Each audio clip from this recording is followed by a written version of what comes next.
Hey guys, it's Kat and I'm back today to talk about products that I do think are worth the hype. Now this is a follow-on video from one that I did a couple of weeks ago where I talked about products that I don't think are worth the hype, and I've had a few requests for either videos where it's like products that like should have more hype or products that are worth the hype. And I was sort of thinking, well, I mainly like products that aren't hyped. So I feel like I bang on about those products all the time. I talk about them in my favorites. I talk about it in my yearly favorites. I talk about them in like just videos. Like I'm sure people can off the top of their head be like, Kat loves the Gemini palette. She loves, which I'm wearing today on my eyes, by the way. She loves Shiramira matte lipsticks, and she loves Tony Moly lip stains and blah, blah, blah, blah. I'm sure you can reel them off. Like it's predictable. So I thought I would go down the path of products that are worth the hype in my opinion. Now I had a disclaimer in the last one, which was about if you love the products, sorry, it's just a difference of opinions. Makeup is really subjective. And I'm going to do the same thing with this one because I know that a lot of products that I'm going to mention as products that I think are worth the hype, I know a lot of people are going to think they're utter trash. And once again, it comes down to personal preference.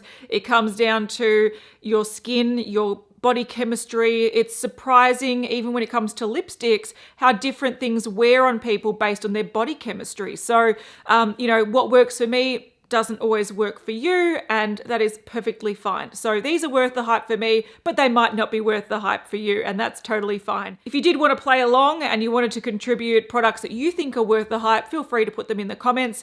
But yeah, these are products that I do think are worth the hype. When I was trying to rack my brain about products that I thought were hyped up but were worth the hype, I was really struggling with this because I actually don't watch many beauty channels these days, and I do my own research and I like to test things out without seeing what other people think about them first. So a lot of the time I actually don't know what the current hyped about products are. I know from, filming beauty news and having the beauty news groups and reading what people think and how they're responding to new releases coming out. I know what people are excited about and what people aren't excited about, but I don't know what other beauty kind of creators are hyping up these days because I don't watch them. But I know for a fact that these were at least pretty hyped.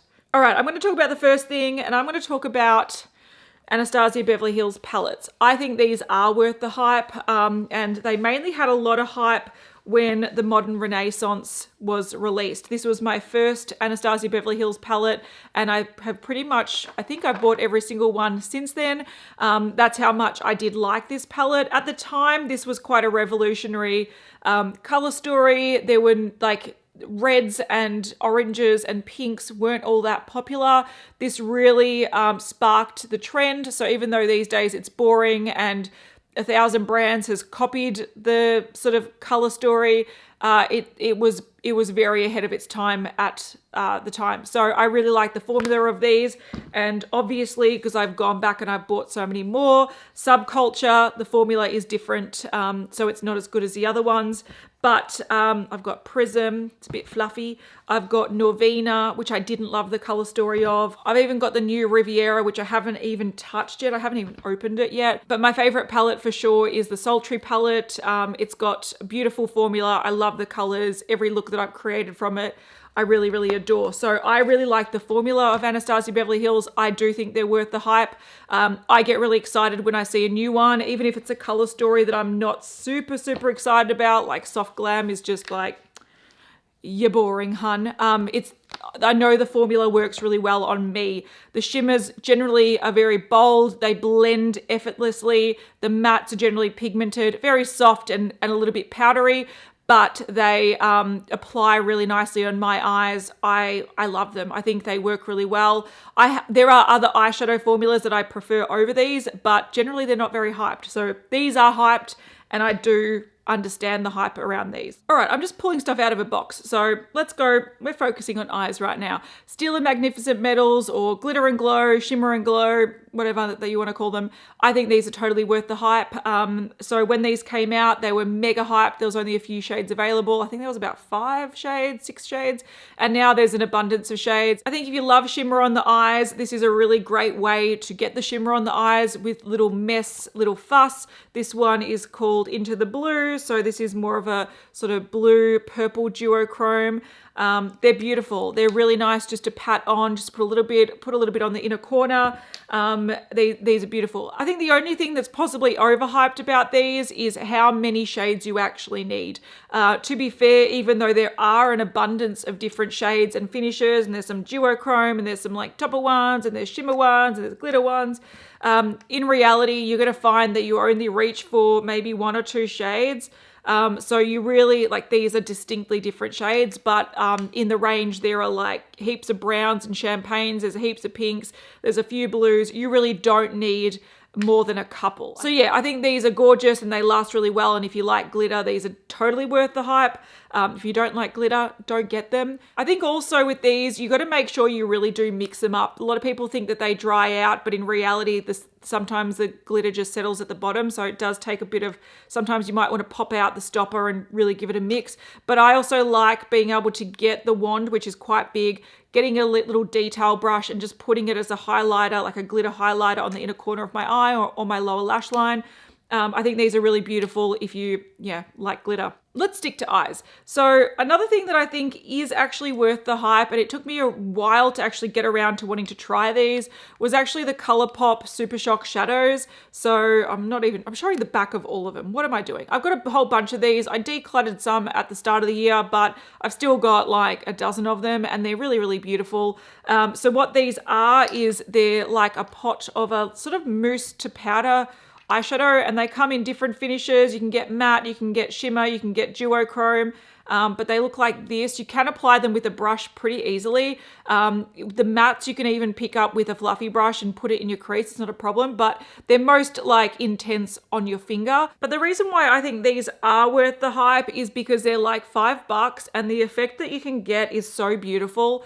Once again, you don't need a full collection of them. If you have them for a few years, they're going to dry out.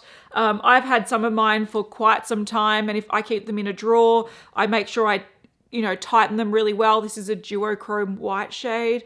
But I just think the effect of them is really, really beautiful and really affordable as well in the scheme of eyeshadows. So sometimes you can get an effect of like a beautiful shimmery pigment, and that pigment might cost you $20. These are like $5. So these were really hyped up when they first came out, and I do think they're worth the hype. I don't think you need to replace your whole collection with them, but I think they're really good products. All right, if you like gel liners or you're in the market to try gel liners and you're asking anyone on a makeup forum or a makeup group or whatever it might be for suggestions of brands to check out, you'll find that people talk about Inglot.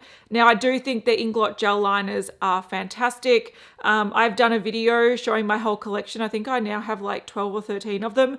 Oh, don't drop them. But they come in some rad colors. I do think that there should be more colors. I feel like the colors are a little bit dated. I would love to see some really awesome greens and some awesome like mustard colors and some different colored browns. I think they've got one color brown. I picked it up recently. It's shade 90 and that's it. There's one brown color. So even though they do have some cool colors, like here's sort of like a periwinkle sort of purple color, like that one is awesome. There's also a red, which is cool. My favorite one by far, and it's an old one, is number 66, which is my favorite teal liner. You can see how much I've used it. These do dry and they crack. So this one has cracked in like a cross shape, but it's still very usable because even though it's hard, I recommend anyone that buys these and wants to actually use them over a long period of time, like this one, get the Inglot Duraline, which is a little bottle of it's a liquid. I think it's an oil-based liquid that turns products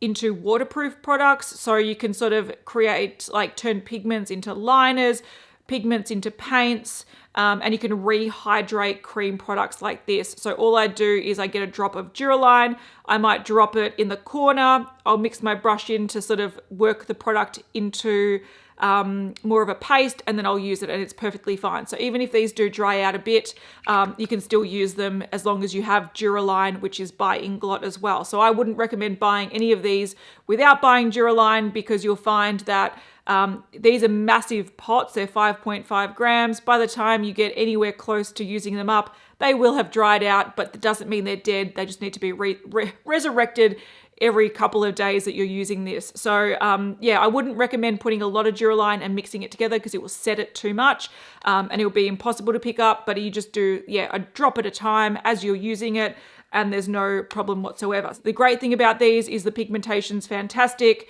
and they do wear on the eye really, really well. You could even use these in the waterline, and you get like, when I use like the teal, for example, in the waterline, I always get compliments and people are like, how did you make that liner last on your eyes so long? And it's because it's a gel.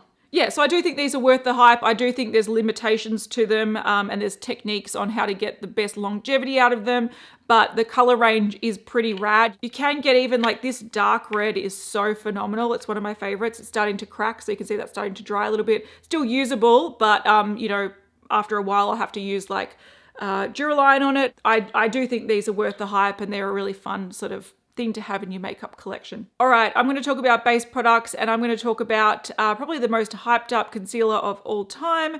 It's the Tarte Shape Tape Concealer, and I actually think this is worth the hype. I think if you've got dry skin, I've heard this is a no-go. It can look cakey. It can probably emphasize lines under your eyes. It's sort of like a decent coverage. It's not full coverage. It's like a decent coverage concealer that sets, and I find that it doesn't settle into under eye area on me personally, and I think this works best, like I said, on probably normal to oily skin people when you don't want something really emollient under your eyes that smears and moves, because I know that if you've got oily skin like me, that is a no-go for a concealer, but if you have drier skin, that's what you look for. So I don't think this is for everyone, but I understand why people do love it. I think it's a multi-purpose product where you can use it under your eyes. I don't use as much as other people do. I literally just go dot, and then I blend it out with a sponge. And then if I do have a darker color, which this is not dark enough for my skin tone at the moment, you can use it on blemishes as well. And it sort of works like a setting foundation. So people use this on their eyes to prime their eyes. I've done that before. I don't think it works as well as an eyeshadow primer, but I understand why this is hyped up, because if your skin likes it, it's a very, very versatile concealer, and I don't feel like it mixes badly with foundations. I do have another concealer that I'm using at the moment, and even though it looks really good, it's more high coverage than this, and it's like more fluidy, so it's probably easier to blend. I sometimes find that concealer messes with certain foundations and doesn't look good set with certain powders, whereas this one is just like easy. It goes with everything. It works with every foundation, sets with every powder. So it's a pretty easy concealer to get along with if you like the sort of set, decent coverage sort of effect. All right, now I want to talk about a few products from Too Faced, and Too Faced's a funny one because they have some really hyped products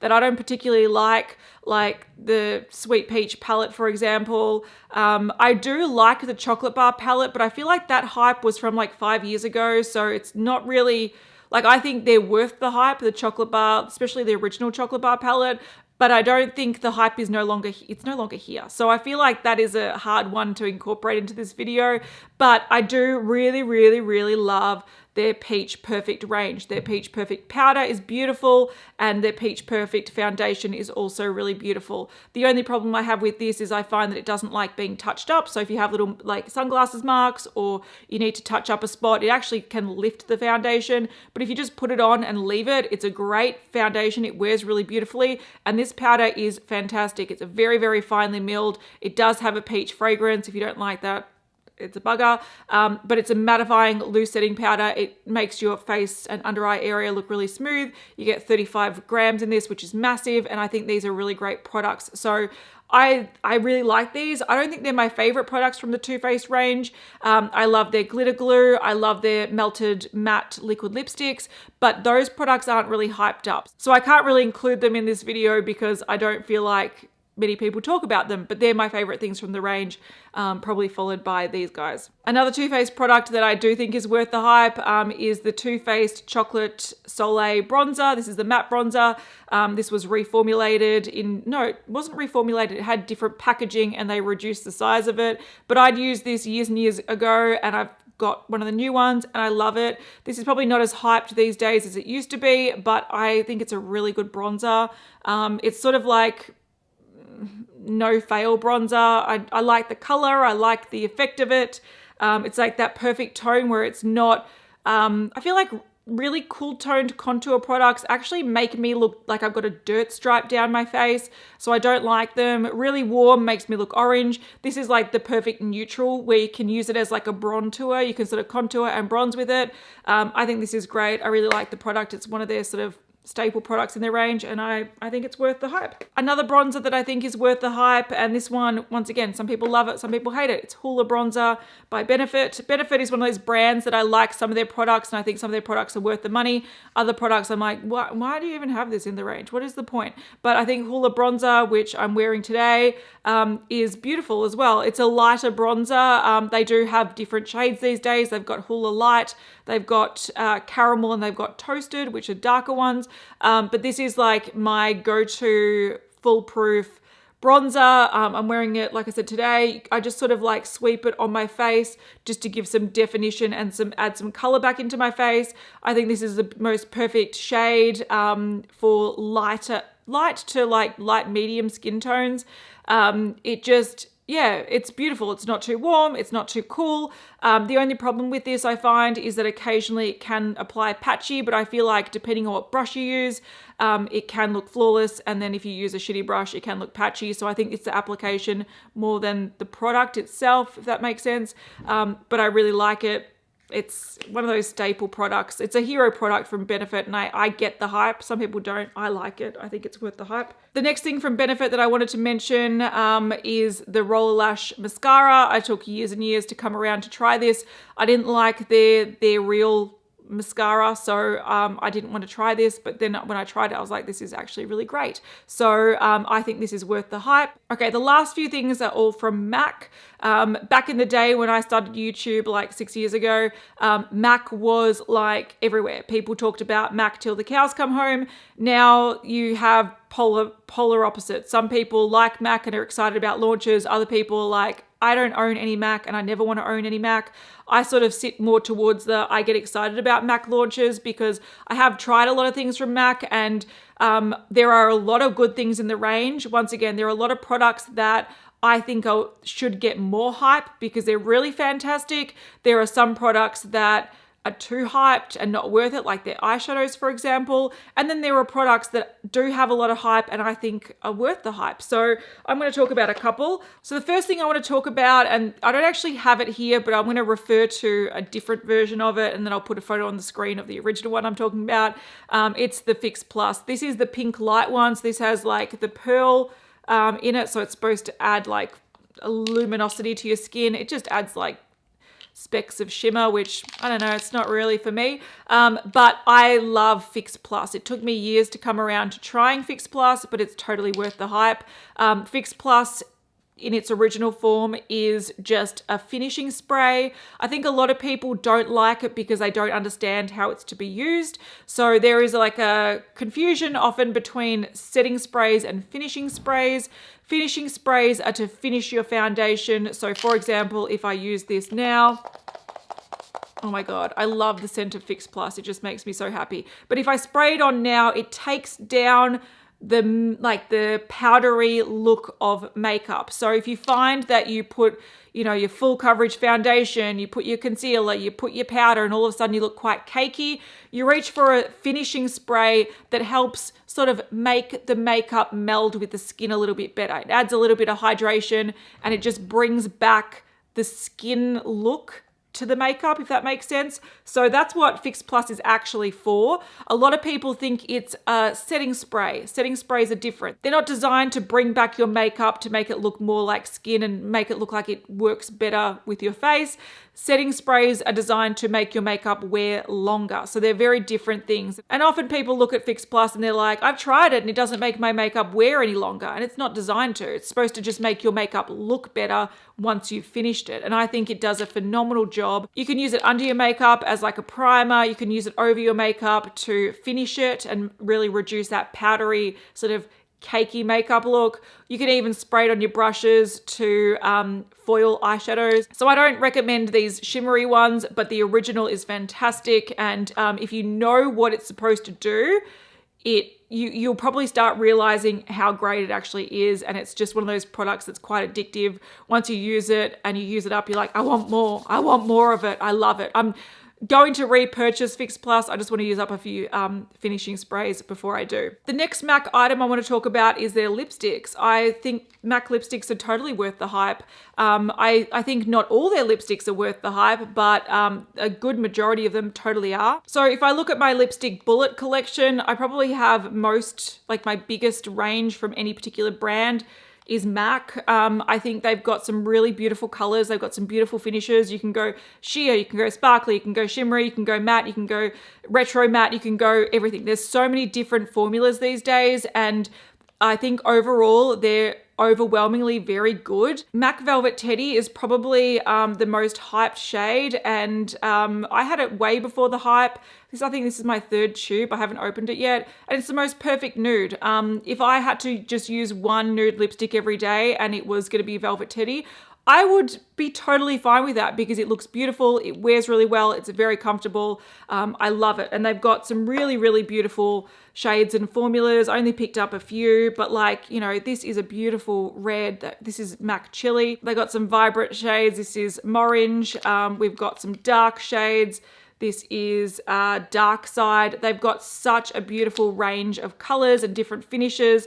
Look at that one. That one's beautiful. That one is Viva Glam Ariana Grande 2. They've got some really, really beautiful products. So yeah, they're not my all-time favorite lipstick formula, but I think with the range and the range of finishes and the way they feel and the way they wear, I think they're totally worth the hype. And I would definitely say that MAC lipstick bullet formulas are probably in my top 10, if not top 5 lipstick formulas of all time. And whenever I go to MAC, I can always swatch lipsticks and be like, oh, I don't need any more lipsticks, but I want to add that to my collection because, I think they're worth the hype. The last item I thought I'd mention really quickly, and there are a lot of others from MAC that I think are worth the hype. Painterly Paint Pot is great. MAC Black Tracks fluid line is fantastic. So there are some cult products that I do think are worth a hype, but one that I wanted to mention because I'm using it a lot these days is the MAC Mineralized Skinfinish in Soft and Gentle. This is a beautiful highlighter. I'm wearing it today. It just gives a beautiful shiny but not too intense look. It's a classic for a reason. Once again, I don't think the hype is there so much these days, but I think it should be back because it's a fantastic product. And I am using this in my project pan. I want to hit pan on it and then move on to another one. But it was mainly because I wanted to give love to something and force myself to use something that I really enjoy and that is really flattering. And I think these are fantastic. They've also got some other beautiful face products like blushes, and other shades of mineralized skin finishes are beautiful, and other formulas of highlighters they've got are beautiful as well. But I think, yeah, definitely worth the hype. All right, so those are the products that I personally think are worth the hype on my skin. That is the disclaimer. It's not going to work on everyone, and that is totally fine. But yeah, I have to admit that I'm pretty oblivious to hype these days. I think when it comes to the beauty community, I'm in my little bubble, and I try to, ignore the hype around certain products because it can really ruin the experience of a product if it's overhyped. But then there are times where I feel like hype can bring a product to your attention, and it's great. You end up enjoying it, and you find a new gem that you really love. So it can go either way. So yeah, I'm not totally anti-hype, but I try not to buy a lot of products based on hype these days. So that's why I found this quite hard to do. All right, I'd love to know what products you think are worth the hype in the comment section down below, and I'll see you guys in the next one. Bye.